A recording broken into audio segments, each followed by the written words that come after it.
Welcome to the What Bitcoin Did podcast.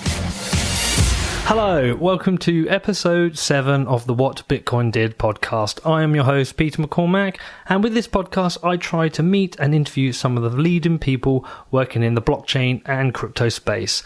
And this week, I am really excited to bring you an interview with Laura Shin, who is the host of the Unchained podcast, which is without doubt my personal favorite podcast in the whole space. If you don't know it, you should definitely check it out, especially her interview with Naval Ravikant, which I think I've listened to on probably 4 occasions now. She has been a massive inspiration to me, and I'm really grateful to her for agreeing to do this. And actually, when we did the podcast, before we started recording, she gave me a whole bunch of tips on how to improve my podcast. And I will admit, I was pretty nervous interviewing Laura. You know, she's been working this space for a number of years now. She's interviewed pretty much anyone who's achieved anything in space. She has a really deep knowledge of Bitcoin and crypto. And when I was preparing my questions, I was pretty nervous, thinking they might not be technical enough or might not be challenging enough. But it didn't really matter, because it was quite a free-flowing conversation, and she answered everything in detail. And yeah, do you know what? I just really enjoyed it. As ever, listen, if you want to support the show, I do this every week, but it really does help. There's a whole bunch of things you can do. You can drop me a review on iTunes, a 5-star review, but only if you think it deserves it. But it helps with getting up in the rankings. You can follow me on social media. I'm on Twitter, I'm on Instagram, I'm on Medium, and I'm on Steam. My handle on each one is at What Bitcoin Did. If you want, you can check out the website. I also have a newsletter. The website is at www.whatbitcoindid.com. You can sign up for the newsletter there. And I also write a whole bunch of blog posts.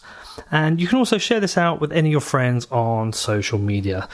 So let's move on to the interview with Laura. I do hope you enjoy this. If you have any questions afterwards, do feel free to get in touch. I do try and respond to everyone I possibly can. And please also do go and check out both of Laura's podcasts. I mentioned Unchained, but she also has a new one called Unconfirmed. They are both excellent podcasts. Okay, hope you enjoy the show. Hi Laura, thank you for agreeing to do this interview with me. I feel a little bit like a young Skywalker with Obi-Wan Kenobi. I've been listening to your podcast for a while. I really wanted to come and meet you and talk to you because you've met so many people and you appear to have quite a broad knowledge in crypto. So thank you. So you've left Forbes now and you're going out on your own. Can you tell me about that? What's happened? Yeah, so I was freelancing for Forbes for quite a long time, for more than 4 years. And when was it? I think it was 2 years into that is when I fell down the crypto rabbit hole and only wanted to write about that. But I had been covering personal finance for them, which is super, super boring. Once you learn about it, it's like there's not much else new to learn. And so this was back in 2015 when that just wasn't a popular topic. Like nobody was interested, like blockchain was just starting to be a thing at big banks, but, the Bitcoin price was super low and it just was not anywhere near, the kind of space that it is now, where there's a ton of traction. So I kind of kept bugging them about it. And they were kind of like happy to let me pursue my passion within certain bounds, but, they're a publication. They want like eyeballs on their stories. And so, definitely there was for a little while, like, more hesitation around letting me write about this in a big way. But then last year when it really started taking off, a whole bunch of things happened. I had like all these offers too. And I think that was, when they sort of woke up and they were like, oh, like, we don't want to lose you. Yeah. So I joined full time. But the space moves super, super fast. And so at some point in January, everything happened like in a very short, it was literally within like a 24 or 36 hour period where a couple of things happened that really opened my eyes to the fact that now I suddenly had a lot more competition in the space as a journalist. And that a bunch of writers that had never written about this before were writing about it in a much bigger way. And I felt like, oh, I have this advantage now. I have this head start, but like it's very quickly going to be eroded. And for various reasons, I actually didn't feel like I was going to be able to maintain that advantage if I stayed in the job. And during the same like 24 or 36 hour period, I own my original podcast, Unchained. And I began to realize, like, with the way the downloads had gone through the roof, that could be a way for me to support myself and then use some of the extra time to get ahead on my career. So I like made this plan, and I have sort of like a plan A and a plan B for my career. It's so new right now, so I don't want to talk too much about what those plans are. And also I've spent a lot of the time, I mean, it's only been 2 weeks since I left Forbes, or 2.5 weeks. So, it's been like, I launched a new podcast, and I've been hiring some people to help me in the background for various reasons. Obviously now I'm selling a lot more sponsorships. So I got someone just in the last couple of days actually to do that for me. So there's been a lot of activity, and I've only made a little bit of headway on some of my bigger goals around my writing, but I do think eventually I will have a lot more time for that. And so, yeah, I'm super excited to do that. So you intend to keep writing as well?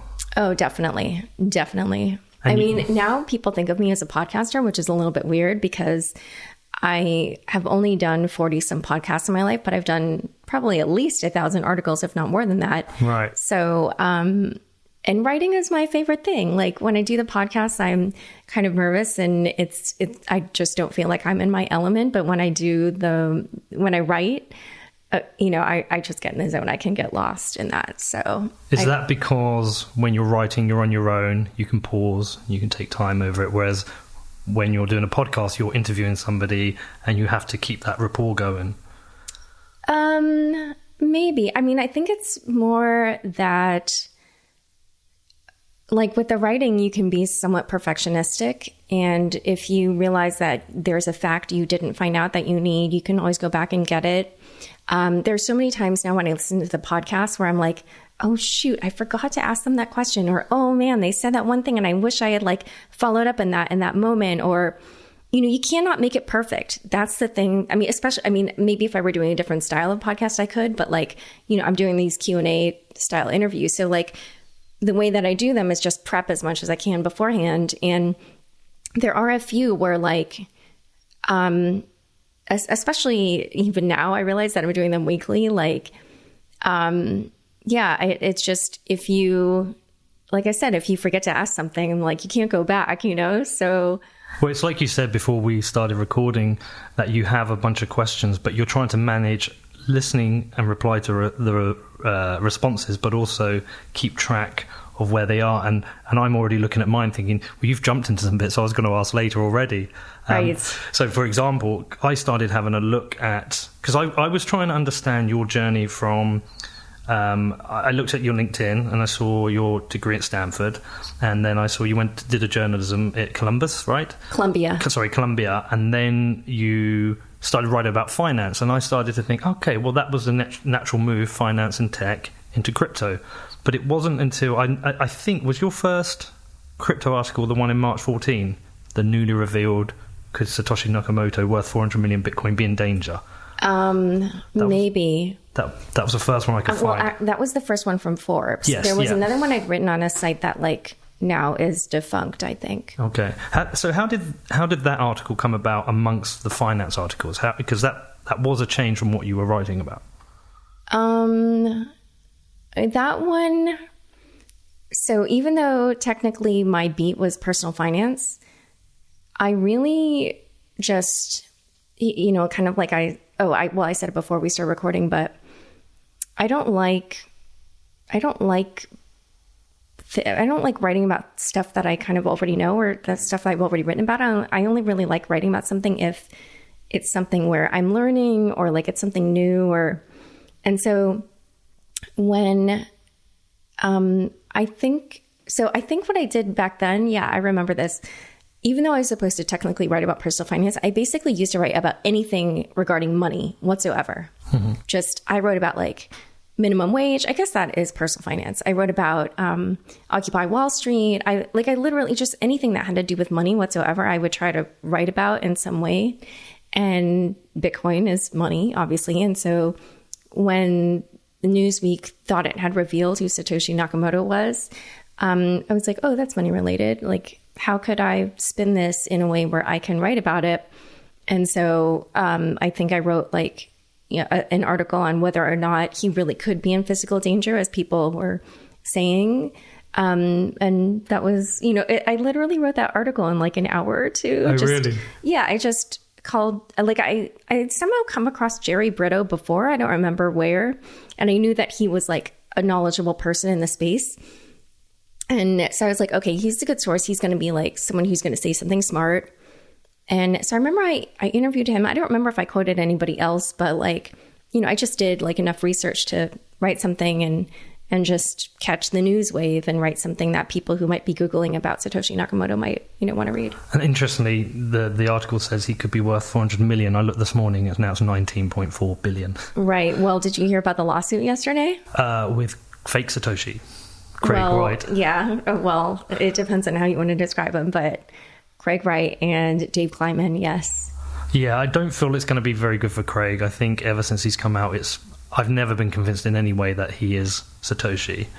But do you have any thought on it? I don't know, because those emails that he was sending before the white paper came out, like, I've never looked myself at them, but I kind of wonder, like, oh, is that something that could be doctor? I don't know. It's not something I've looked into closely at all. No. But just knowing that he was writing about Bitcoin before then, like, makes me wonder, because he was calling it even like he was toying around with names, but one of them was Bitcoin. He had multiple names for it, didn't he? Like, he was trying different things. I think it'd be interesting to see how it pans out. Oh, yeah, definitely. I literally last night and this morning, so I fell asleep reading the lawsuit. And then this morning, I promptly finished it when I woke up. So So after that, moving back to your crypto move into crypto, I noticed it seemed to be the tipping point was around September 15. So I went through the archive of Forbes, and there was suddenly a whole bunch of articles about Bitcoin. There seemed to be some transition. That month there was maybe 5, and then I've looked, and that's when the transition seemed to happen. What was it that hooked you with crypto yourself? So actually the transition happened earlier, but when you write a magazine article, there's like a long time between when you're working on it and when it actually comes out. And that article was actually supposed to come out in the August issue. Oh, okay. But it got held for various reasons. And then during that time period of like 3 weeks between the two issues, Nathaniel Popper, the New York Times, wrote an article in the New York Times on the same topic. And I was like, no. But this wasn't anywhere near as in depth as my magazine story was. So we were all like, okay. But then they were like, okay, we need to do it now. So anyway, so I'd been working on that since like, I think June or something. And, because, so basically what happens is like, if it was going to come out in the August issue, then you need to finish it by like sometime in July, right? So I started it in June, and I really started falling down the rabbit hole in May of 2015. So the reason for that was when I had mentioned to my editors that I was bored covering personal finance. That was in the summer of 2014. And they told me I could not switch topics. And I was super bummed out and didn't know what to do with myself. And then that winter, they were like, well, we had this idea to do a Forbes FinTech 50 list. Would you want to be one of the lead reporters on it? So this other reporter and I divvied up the list, and we each took a category, and I took the category of digital currencies. Okay. And it was from that point that I've been completely obsessed and like never wanted to write anything about anything else ever again. So I've been doing that as much as I can. And then, like I said, last summer, I finally managed to convince Forbes to let me do it full time. So was there something specific about it that gripped you though? Oh, I mean, just the ability to change the world, and just understanding that this was a way to upend kind of all the various methods we have for building societal trust, which is it's very profound, like you don't, and like using technology of all things to do that. Like it's kind of I don't know, it's just like it's just something your mind keeps trying to understand all of it. And I feel like every time I think about it kind of a lot, and I think about the different applications, it's almost like my mind is like travel, like literally like, when you go to a foreign country and you travel and you don't have an agenda, but you just sort of wander the streets. Like, it's a little bit like that, but you're doing that like on an intellectual level, and it's like really fun, and like, and you can just do it forever. And there's no, you know, I mean, granted, we'll see how it plays out. Maybe 10 years from now, when like the first chapter of all this is written, and I'm going to be like, oh, like now we know how it's going to play out. Like, I'm not interested anymore. I don't know. But like for now, where, you know, there are so many questions about how should we do it? What are the effects of those things? Like there's like 5 million scenarios a day, like you could just think of, you know, by trying to figure out where this is all going to go. It seems like a lot of people are looking at it from 2 specific lenses, which is finance and tech. But also there is a movement of people looking at it more in terms of societal change, like you've kind of mentioned there. And I've seen before you talk about the blockchain has the potential to destabilize governments. So are you seeing this beyond finance and tech and as a way to achieve some kind of changes in society? So I wouldn't phrase it in that way where it sounds like that's a goal, but I think it's definitely possible, right? I mean, you're already seeing like the IRS is making these moves where they're a little bit more concerned about people not paying taxes on this new form of money. We've also obviously seen regulators in places like China that have cracked down in a big way. They really see it. They must see it as a threat to their government, right? Or at least to the control of to their control over the money flows in their country. And so I certainly think that just on a basic level, it definitely threatens governments, but on a more fundamental level, and this is only once the tech is really built out, people are talking about it already. You know, you can use blockchains for things like land titles and for birth certificates and for identity and for voting systems. And these are all governmental functions, right? Mm-hmm. And so, I had a really far out conversation with this guy at Coinbase who's a lawyer and a coder. And at some point he said something like, oh, like hundreds of years from now, people may rule themselves by blockchains. And that's, I think, then when we get to the full on sort of like video gamification of our lives because like, I feel like that is one effect of blockchains. Like if they sort of do manifest the way some people are talking about, like, you know, it's like, yeah, you can be incentivized for doing certain things the way like in a game, you know, you can get to the next level or, you know, I mean, I don't play video games, so I don't know how they all function, but, it is, yeah, it's like that thing where you can earn points for doing certain things or whatever, right? Mm-hmm. I mean, we're talking about this on a basic level with things like Filecoin or, you know, what's another one like Golem or, you know, like you offer a service and then you earn these tokens.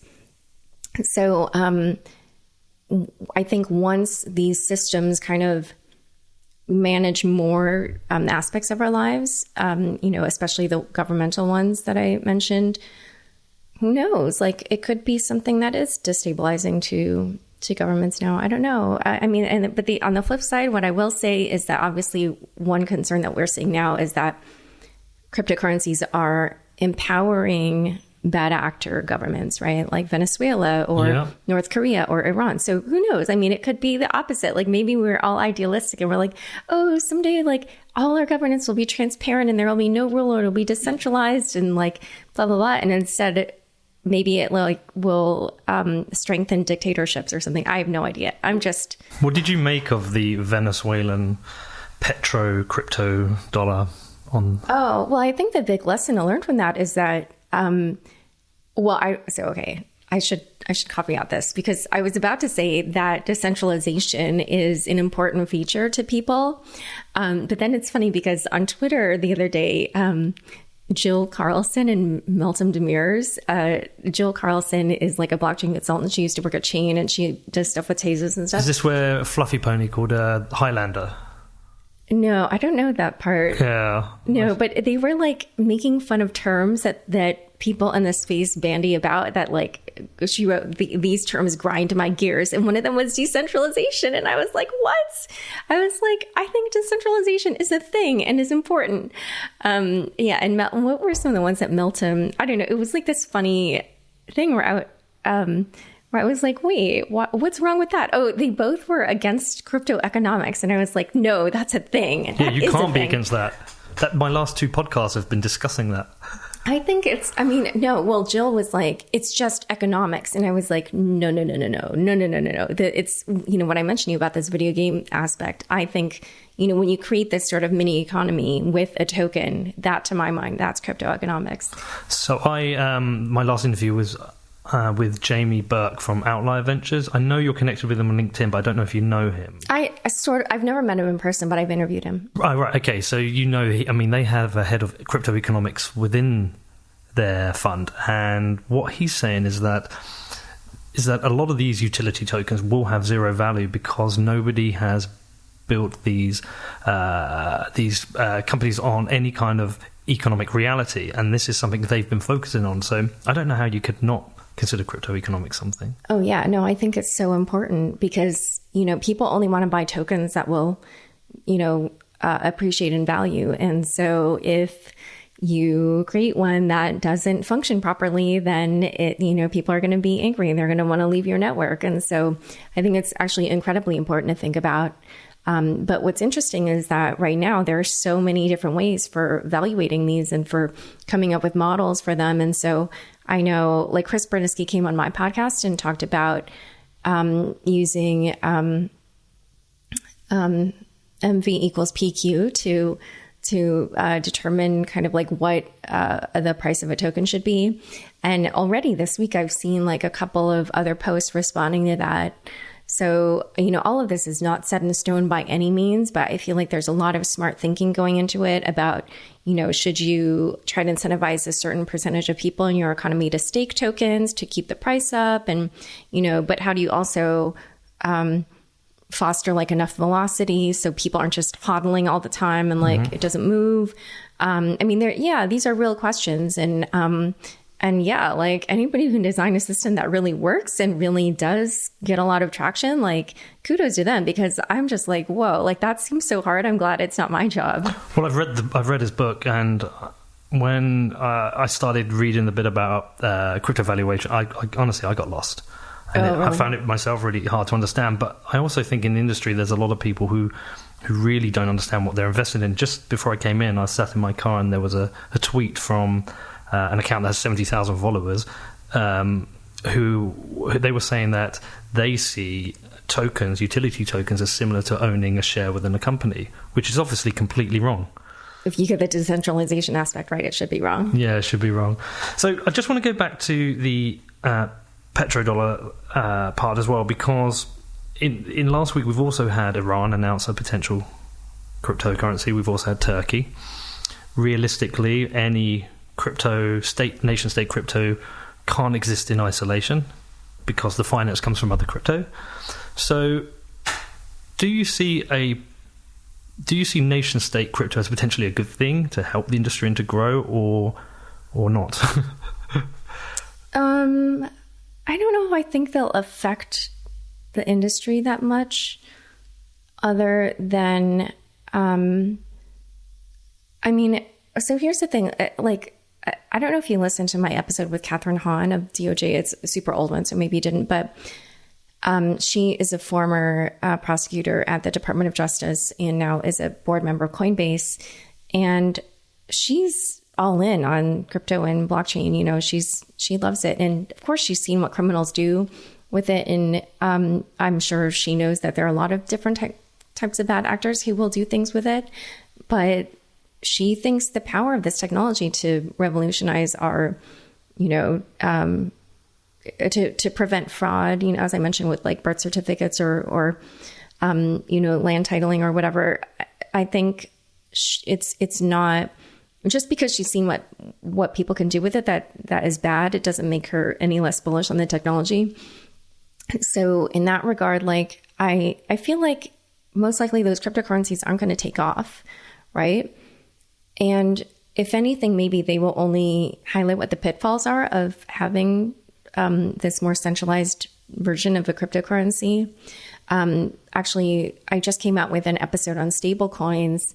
And one of the questions I asked Rune Christensen of MakerDAO, who they're trying to do a stable coin.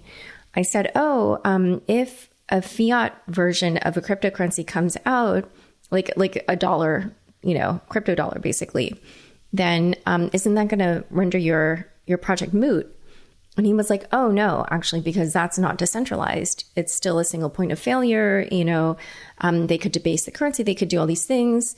But with MakerDAO, like, it's not centralized. And I was like, oh, interesting point. Right. I hadn't thought of that, because I thought his goal was to peg it to the dollar, but it's not really. He was like, we could change the value to like, base it on the cost of consumer goods or something like that. So, I think it will be a similar thing where maybe as time goes on, people start to realize the value in a decentralized crypto, something rather where the people control it and not some, a central actor like a government. Right. And there is some disparity between how different governments have reacted to crypto.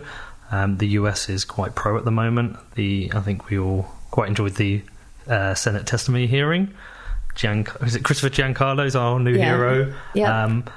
At the same time, China's gone the opposite way and pretty much banning crypto.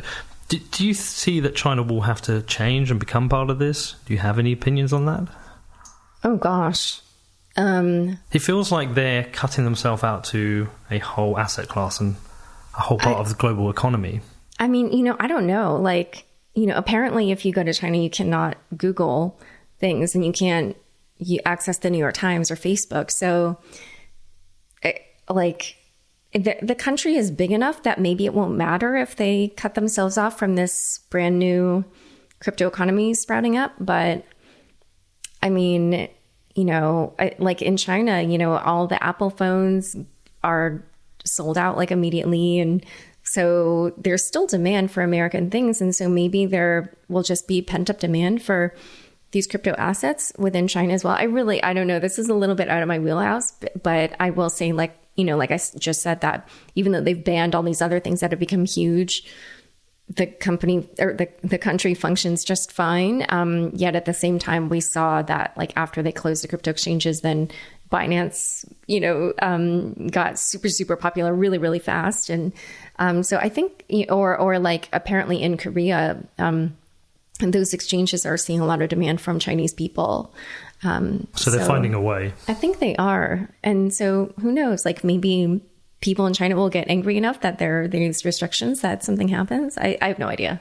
I really enjoyed the Senate testimony here, and it felt like it was something that was needed, in that we had a phase of growth through speculation, then we had a phase of growth through institutional money coming in, and I feel like everyone was starting to get nervous, especially with ICOs, what would happen in terms of regulation. But it feels like the US approach has been support innovation within a regulatory framework.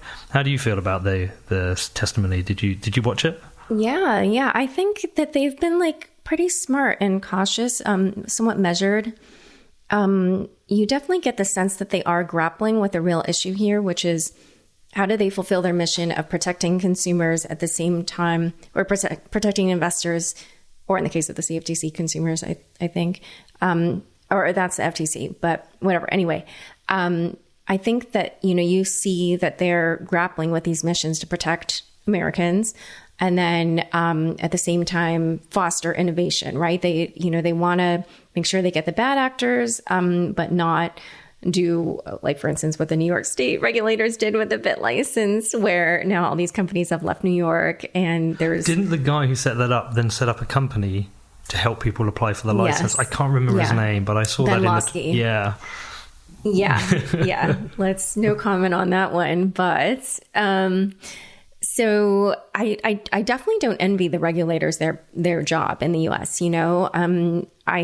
I've mentioned this before on other podcasts. It was actually a seminar I did for journalists who want to cover cryptocurrency. But, the first couple of years when I covered this, it was really like a lot of learning about cool technology and just thinking about the future and like how our lives could change. And then last year, it was a lot of investigating shady people doing shady things. So that was a much less fun type of thing to do. But it was important for what I was doing as a journalist. But the point is that, I definitely can see, just even from my little point of view where the regulators would be somewhat alarmed by what's going on, especially in the ICO space.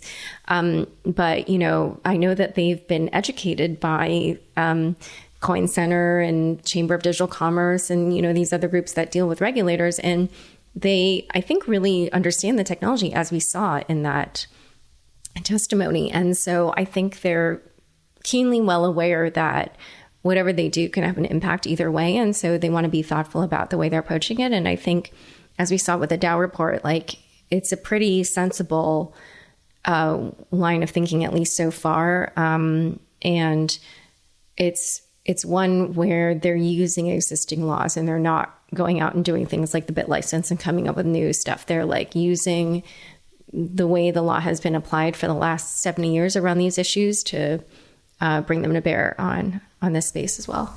So if we rewind back to then 2015, when you were writing, we were essentially in a post-Mt. Gox bear market, a very tiny global market cap, to today having a $500 billion. We nearly made $1 trillion. What was it like writing back in 2015? What kind of things were you covering which you aren't really covering today? Well, now that I just do the podcast, at least for now, I'm really out of the news cycle. But back then I did a lot of it was a lot more blockchain enterprise blockchain stuff. I remember one of my first articles I wrote about Vinnie Lingham's company Gift and how they were putting their gift cards on the blockchain and how there was so much fraud in gift cards and how they were losing all this money and how blockchains could resolve that problem.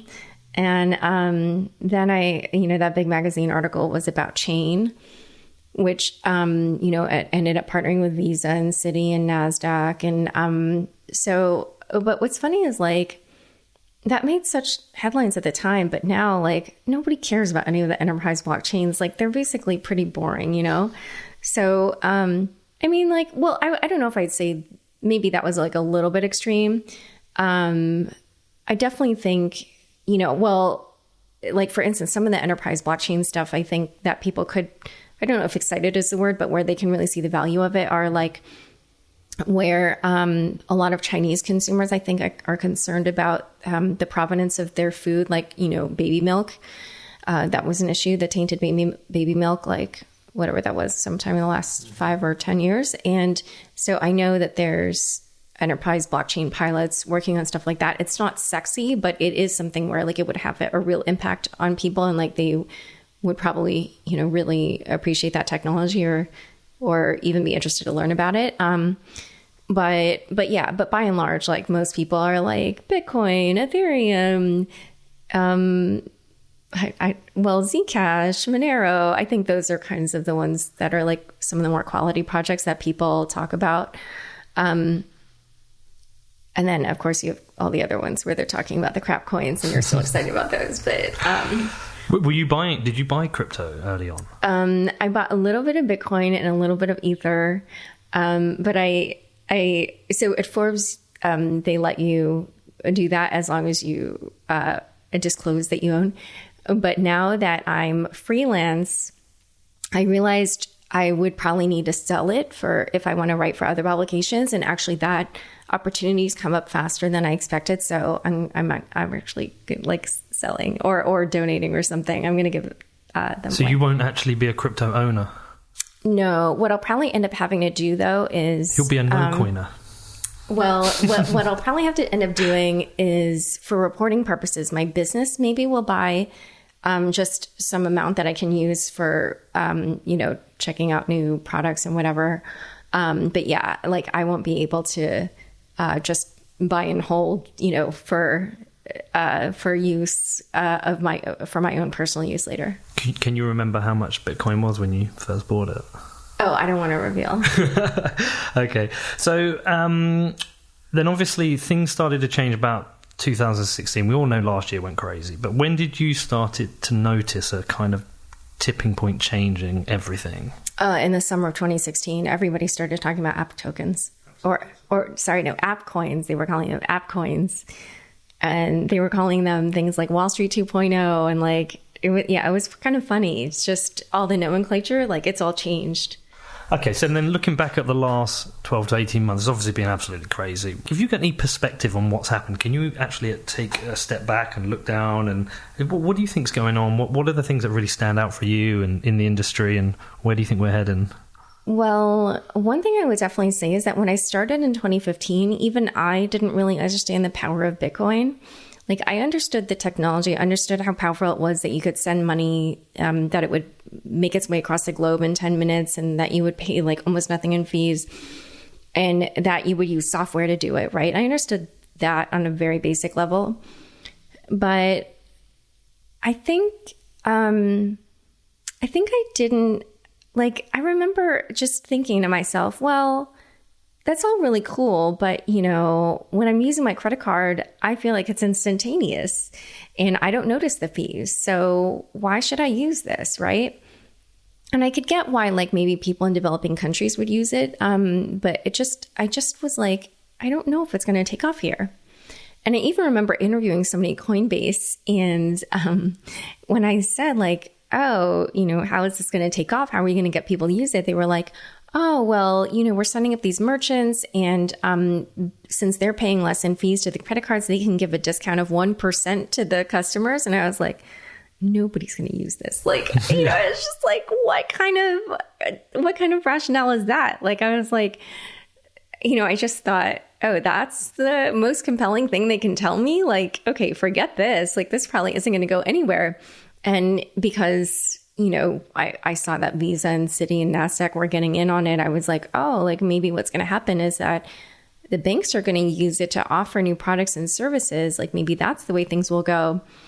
But then, yeah, once I realized that all my sources were talking about app coins, and that they were grappling with these questions of, like, are these securities? How do they shake out in terms of the law? You know, I began to realize, like, oh, this is going to be a big thing. And this is going to, you know, this is like a total shift in business models, right? Like, you know, traditionally you have a startup, you have shares in it, you offer equity to your different investors. But, you know, that model itself has even been changing already for a long time, in the sense that companies don't, they stay private for forever. And so, like, it's only really the private investors, the already wealthy investors, who are seeing the benefiting from the growth in these companies, right? Whereas, like, you know, you have Uber now and Airbnb that are these massive companies that are not going public. So there is a lot of pent up demand, I think, in the market, and, you know, from non-accredited investors to be able to you know, partake in the fruits of these new companies. And so here was a way where you could do it, not with a company, but with essentially, like, almost like offering a public utility. It's a really interesting concept, right? And then the one thing, so the foundation model, I think, like, it remains to be seen if that's going to be a good thing. You know, obviously it's, I think, worked at least, well, yeah, I was going to say it's worked well for Ethereum, but even then, like, I don't know if you could go that far, because there have definitely been issues with the Ethereum Foundation and the way that that's run. So I don't know, maybe that's going a little... In that it's arguably centralized around Vitalik, is that what you mean? Yeah, I think it started with like 4 or 5 members, and then it was just down to Ming and Vitalik for a while, but it was, like, not clear, and the website wasn't even, like, very... forthcoming on all the details. And, you know, you just, after a while, noticed that some of the members had left, or the board members had left, but it just, you know, the governance seemed sort of opaque. And then, like, you know, they randomly announced she was leaving, and then they brought in Aya, and but there was, you know, it doesn't appear that there was a super transparent process about how that shift occurred and how they chose Aya and questions like that. So, granted, obviously, like, it appears to have been a smooth transition, but for, like I said, a public utility, like, it just feels like, oh, you know, here we have coming online this year, Tezos and Definity, and I think there's some others. Like, people keep tweeting at me to check out Decred, and I'm sorry, Decred people, I have not checked out Decred yet, but yeah, you know, these are blockchains where people can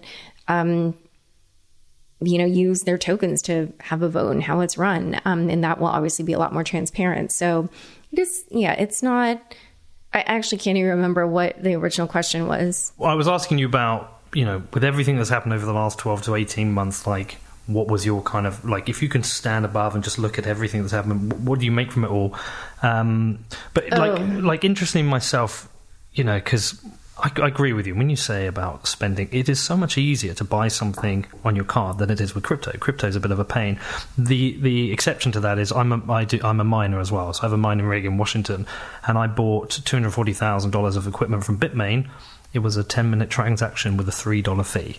So for me, the use case for that was outstanding, because trying to do that with the banks... Did you do that with Bitcoin Cash? Because they're only taking Sadly, Bitcoin yeah. Cash now? Although they've started to take credit cards for certain things. But in terms of a transaction, trying to do that through the banks would have been really, really difficult. But the kind of space I came to realize that I saw the power with Bitcoin and Ethereum is that with these tokenized economy, that actually Bitcoin and Ethereum almost act as providing the liquidity and the settlement layer to these, which is where I saw the big opportunity was, which isn't something I saw in 2013 when it was just like, this is another currency. So I was kind of wondering from your perspective, if how do you see the crypto economy as a whole? What's the role of Bitcoin within there? From where you've been. Oh gosh, big question. So, well, this actually maybe goes back to finishing up the answer about like how things changed in 2017. I think part of that big wave was just really seeing that people were really starting to grasp the capabilities of Ethereum. And, this concept of app coins that people started talking about in 2016, I think that was where they kind of started understanding like, oh, here's what you can do with this worldwide computer. And it's different from like just sending a payment. Like, I don't know if you read Fred Ursum's blog post where he said that Bitcoin is the equivalent of like a 4-function calculator, and Ethereum's the equivalent of, like a computer. I don't remember the exact analogy, but he was basically saying like, there's so many more things you can do, but it took people, I think, kind of a little while to figure that out. But, last summer when we looked at the ICOs, like, there were so many ideas. Like, obviously, so many of them are probably just not going to work out because it's like basically too early for them. But, I imagine like some of those ideas, it'll be kind of like, what is it? Webvan versus like Instacart, it's like maybe 20 years from now, we will see something like some of these app coin projects from they weren't even called app coins by the time of 2017. But, I guess they were called app tokens. Were they called app? Just the ICOs tokens. ICOs that were like more consumer facing. But yeah, I wonder. So I feel like that flourishing that happened maybe was kind of like people starting to understand like the capabilities of Ethereum, or this concept of like creating a mini economy around some service or function.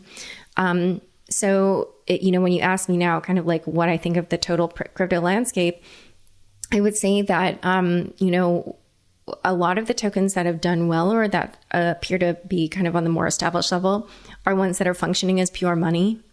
Bitcoin, Bitcoin Cash, Litecoin, Dash, Monero, Zcash, like the ones that are kind of just more in the straight up money realm are maybe they have a little bit more traction right now, because that's kind of like the first step, right? But, Ethereum, so I'm not a developer, but apparently a lot of developers tell me that Ethereum is very easy to program on. And so, or to build stuff on. And so that's why we're seeing, things like the DAO and CryptoKitties just like take off so fast on that platform, like, all the ICOs, of course. Or even like that stupid thing that happened like a few weeks ago, the Crypto All-Stars, just like everything. I feel like on that platform, things happen super fast.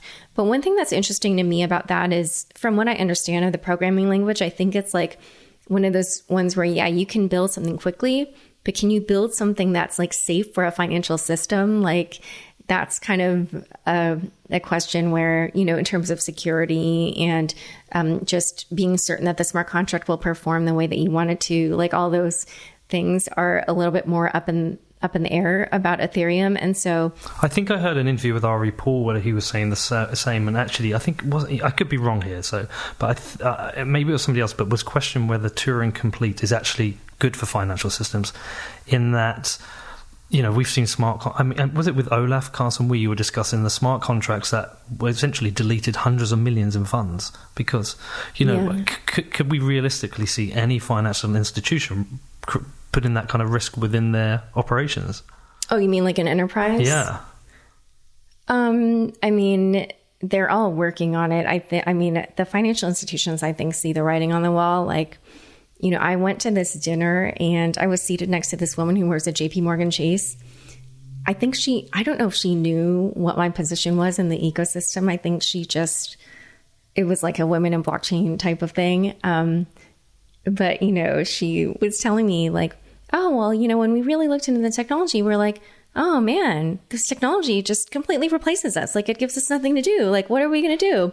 And so she literally full on admitted that to me and was saying that like they needed to figure out a way to like retain their role, but use the technology. And so, when was that? And how close to that was Jamie? November, I think. Was Jamie Dimon, was that when he turned 360 and said it was okay now?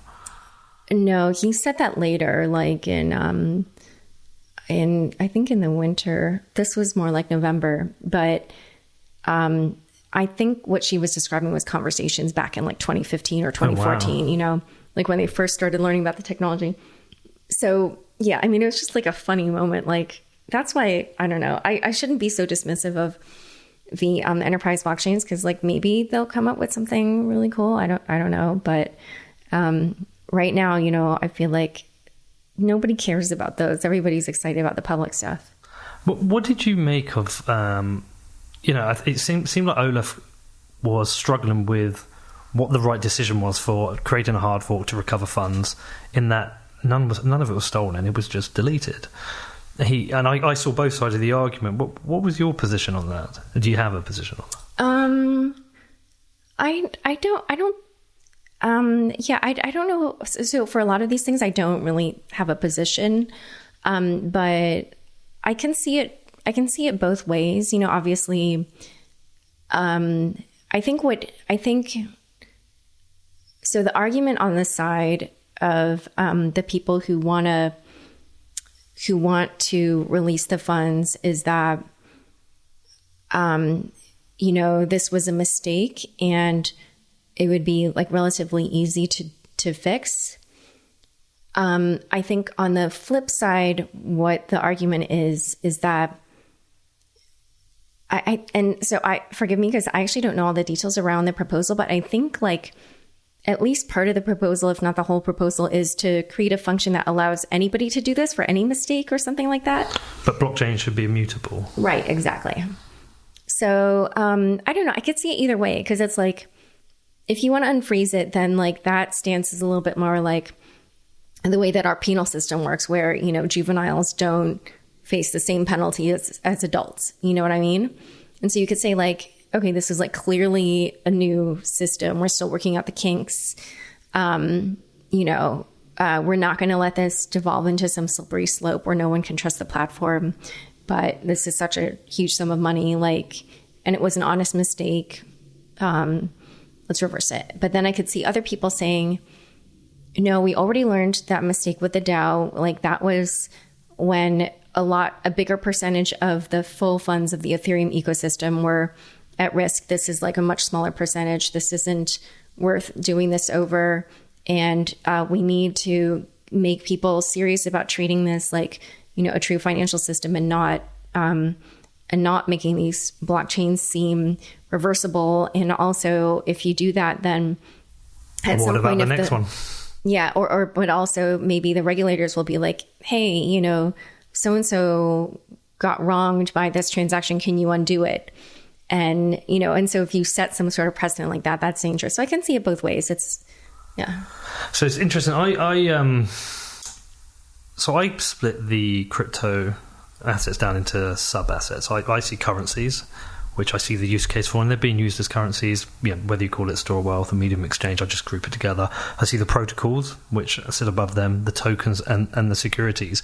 And it feels like the currency essentially the case is proven in that you can spend it and people have given value to it.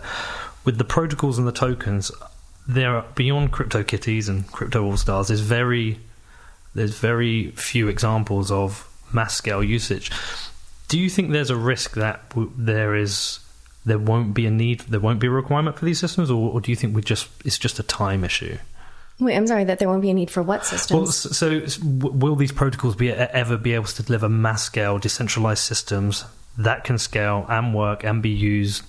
Do you see it as inevitable they will, or do you see... Yeah, I'm not worried about that. You're not worried about that at all? I mean, like, I don't know. It's just, if you look back in the early days of the internet, people were like, how can this scale? And, it did. I feel like the technical issues like that don't worry me as much as kind of the stickier issues, or like, things like governance, or, just, I mean, obviously, I'm sure there's going to be interesting challenges when it comes to scaling, but it's not something I spend a ton of time thinking about, other than as, an aspect of the different horse races that are going on between the various currencies and protocols. So, but one thing I would amend in your statement is, I feel like Ethereum is something that we can say has taken off, right? Like, I mean, if you look at the ICO craze from last year, the DAO the year before, the CryptoKitties at the end of 2017, like, so, some of the major stuff going on in the ecosystem, it's all come out of Ethereum, and it's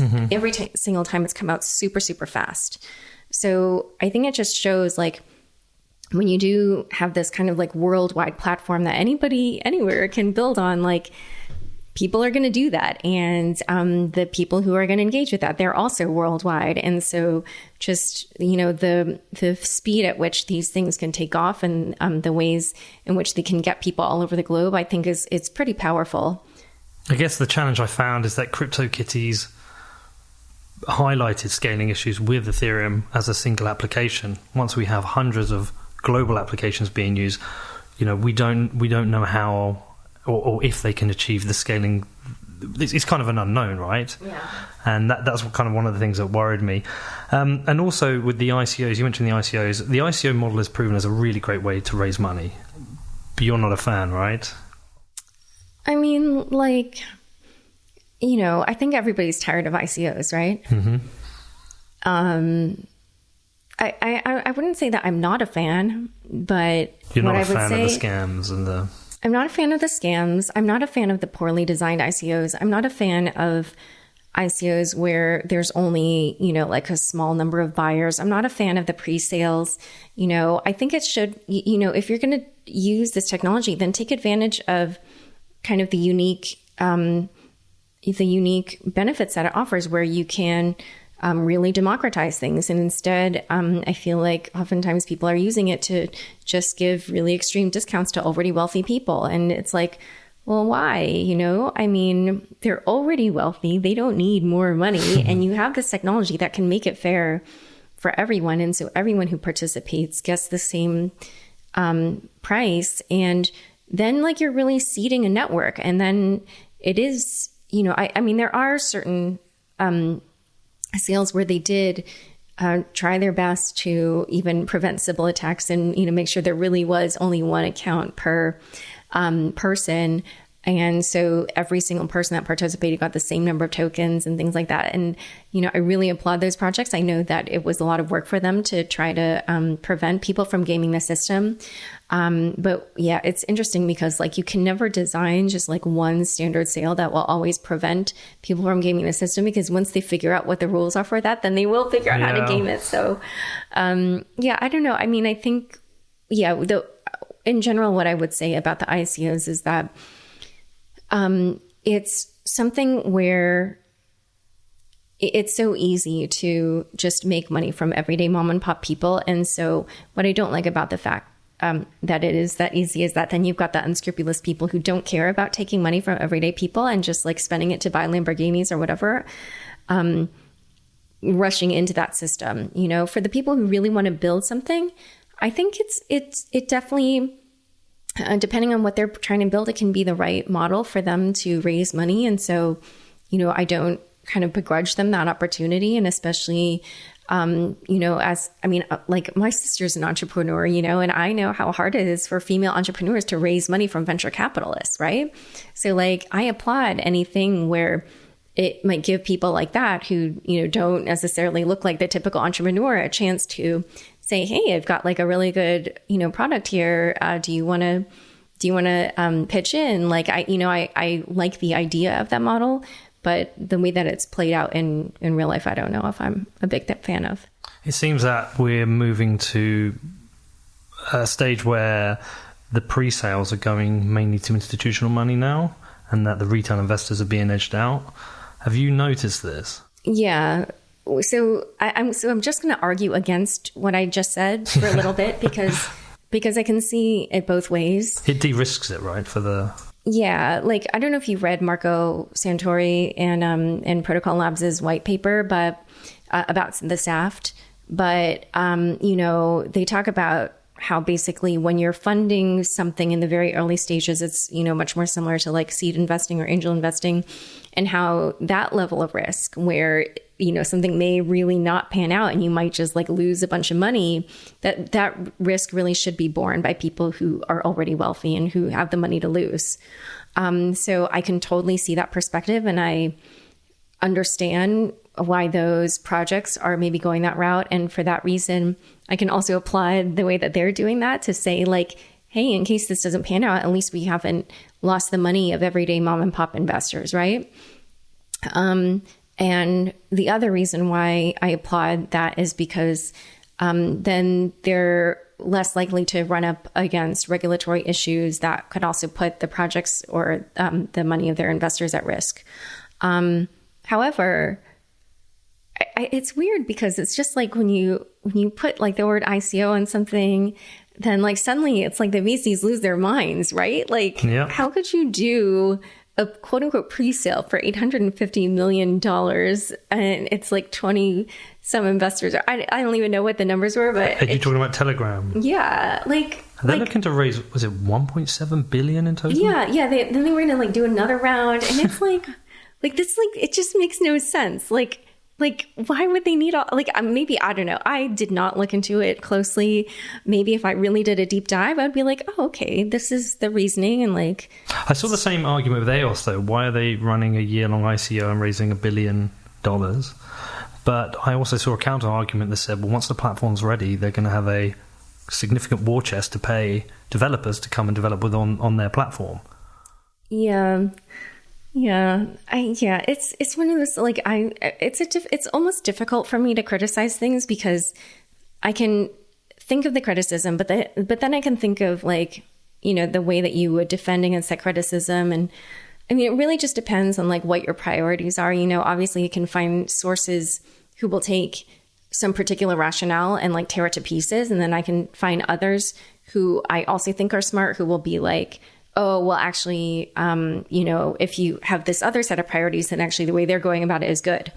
So, it's one of those things where obviously nobody knows what they're doing, right? And everyone's just making it up as they go along. And so when they do that, then whatever they decide to do, they're trying to justify. And that's the situation we're in. And it's only like after a few years from now, where we'll see kind of what all the pitfalls were, the different methods, and which kind of like ended up being the one where the trade-offs were ones that were acceptable to the most people. I mean, I see your seed round argument. I guess the difference being is when you invest in a seed round, you don't have a market to trade your seed round shares on immediately for 20x. Right. And I guess... And dump them on everyday people. Yeah, and people want to get in early because that's where the significant growth is, And by the time, these products start hitting the market, which could be next year when we start seeing a wave of products come in, the valuations could drop heavily. So it feels like Wall Street can get in early and make the big returns while we're in the speculation phase. Yeah. So I see your argument on that. Okay. Also, look, there is, I think, one big issue we have in crypto and isn't just the scams, but it is the hacks. There's a lot of shady sides to crypto, which mainstream media seems to pick on and use to attack. Actually, that's a separate point. I was going to ask this earlier. Have you noticed a lack of understanding in mainstream media, in your CNBCs? I'm not sure if you want to answer that. I mean, what I'll say is my criticism of some of the media in this space is that sometimes I watch some of the coverage or read or whatever, and I just worry to myself, like, oh my God, is this outlet single-handedly trying to create the bubble? Like, I get a little bit freaked out. You know, some of them don't have kind of a level of nuance that I would like to see. Or they kind of stoke this FOMO feeling. And so, you know, like, oh my God, the price of such and such has risen, blah, blah, blah. And it just, yeah, I mean, I don't. Okay, I'm conscious of time, so I'm going to look to wrap it up. Just talk a bit about the future. I'm going to ask a bit about the crypto future, but I also just want to focus a little bit on you, because thank you for giving me your time. So where do you think we go over the next year with crypto? And do you have any kind of picture of where we may be in like 5 years' time? Oh my gosh, that's a tough question. Yeah. So this year is probably like a little bit easier of an answer to give. I think there's so much talk about decentralized exchanges, and we're already seeing that there's some activity in that regard. And then also stable coins, I think, are a big topic this year. So those are kind of like two trends that I feel like they'll become probably bigger as the year goes on. I'm not sure what the full implications of that will be. It may, you know, frankly, I'm actually supposed to do an interview on decentralized exchanges in the next few days. And so I haven't finished my research on that. So I don't have like a super big opinion on it at the moment, but I worry about liquidity with them. Yeah. Well, I'm wondering about the regulatory issues. That's kind of an interesting thing. But yeah, so we'll see kind of what happens with both of those. In that episode I just released on stablecoins, I really started to grasp like just how powerful they could be. And so if one of them takes off, like that might be a really interesting experiment to watch, especially because so many predict that certain ones structured certain ways will definitely fail. So yeah, there could be like some fantastic stories in there. But then for 5 years, I would say like maybe we'll have gone through probably like you know, because I think, so we're in a bubble, but I think it hasn't really burst yet. So do you think bubbles are a bad thing?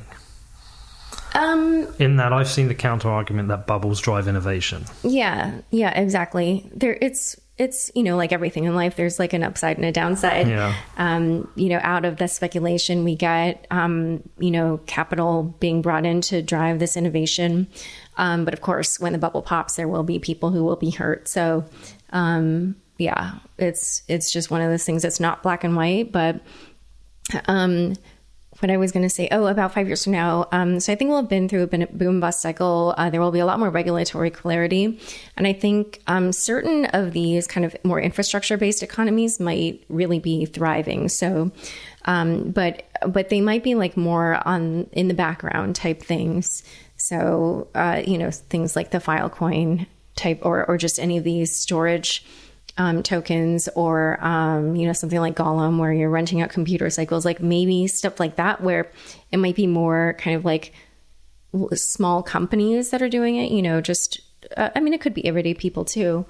But, yeah, I wonder if maybe that stuff will be a little bit more solidified. And then, I do expect that we will see like certain smart contract platforms really emerge as the winners. And it might be more than one. You know, obviously Ethereum has a big lead start, but, you know, there are a lot of issues around the security, the governance. And so Ethereum may not be the ultimate winner. And so that's why some of the other smart contract platforms that are coming out, like Tezos and Divinity, that have a lot of buzz. I'm definitely keeping an eye on those because I really think that, you know, I think no matter what, we are going to see a major smart contract platform, potentially more than one, just kind of like take the lead and really dominate and have a ton of stuff built on it. So I would imagine maybe like within 5 years, we might sort of get a sense of which one or ones that might be. Okay. And then what about the future for you? You have your new podcast out. You've done 2 episodes, right? Yeah. So what's the future for you that you can reveal? Yeah. So the major thing I would just say is that I am kind of emphasizing the podcast, at least for now, more. The writing that I'm doing is stuff I don't want to talk about too much, but I am continuing to write, and I want people to know that you are not going to completely, not see me write at all anymore. There definitely will be new material. It's just not certain exactly what format it will take or where it will go, but there's already a couple freelance articles I'm working on. Those are ones I have to sell my coins for. So those will be coming up, but that won't be I don't know when you're publishing this, but it won't be until at least 6 weeks from now, I think. And if people want to reach out to you, how should they get in touch? You can find me on Twitter, which is at Laura Shin, SHIN. Do you use earn.com? Earn.com. Oh yeah, I do, but not really. I used to keep my Twitter DMs open, but I just get like an insane number of messages all the time. Like it's out of control. And now that I'm not doing everyday news, I kind of was like, oh man, this is taking so much time away from everything else that I'm trying to do. So I set up an earn.com platform page, but then I never check it. So every once in a while I'll check in and be like, oh my God, there's so many people that want me to respond to these messages. You've got $20 waiting from me. Oh, really? Yeah. Oh my God. I'm sorry. I went there, then LinkedIn. Oh, sorry. It's okay. Yeah, I checked the LinkedIn a little bit more actually. Oh shoot, I shouldn't have said that. But anyway, no, I mean, yeah, people find me on LinkedIn. They find me, sometimes they get my personal email address. There's yeah. And I get too many messages, so I can't, I'm sorry if you messaged me because I cannot respond to every single message. I just cannot. I will never, ever get anything done if I do that. Yeah. Sorry. I've just started to experience that probably on a much smaller scale than you. Just started to get a lot of DMs on Twitter, some really strange ones. And I understand that. Okay. Look, I want to say just a big thank you for this, and just a big thank you for everything you've done for blockchain and crypto. Oh, thanks. I think this was a really challenging interview for me in that I feel like I'm like a book on crypto and you're like an encyclopedia. So I would not say that at all. No way. I'm still learning every single day. Well, that's one of the challenges that I write. There is, you step in the rabbit hole and there's just layers upon layers of things to learn, and that could be a whole nother conversation. But I just want to say thank you from me, and just thank you for everything you've done for blockchain and crypto. And hopefully we'll do this again one day. Yeah, it was fun. Thanks. So how was that? Did you enjoy it? Did I hold my own against Laura? I think I pretty much got through it. I really enjoyed it. I really enjoyed talking to Laura. I think from that, I learned a lot about how to prepare for an interview, and I definitely think in future I will be doing a lot more work based on what she does. She seems to be fully embedded in the space, consuming knowledge constantly. But, she was brilliant. And yeah, like I say, she answered a whole bunch of questions for me before we started recording that really can help with my podcast. So I'm massively grateful to her for that. As I mentioned before, she has 2 podcasts. I recommend you check both of them out, Unchained and Unconfirmed. Unchained is the main one that she's been recording for a while with a long interview, similar to probably mine, but the other one, Unconfirmed, is like a weekly show where she interviews people about what's been going on in the blockchain space. So definitely check them out, and check out the interview with Naval Ravikant, which I mentioned in the intro, which is really, really cool. So listen, as I said before, please support the show. Please leave us a review on iTunes. Come and follow me on social media. If you've got any questions, give me a shout. I'll do everything I can to get back to you as quickly as possible. Outside of that, have a great rest of your week.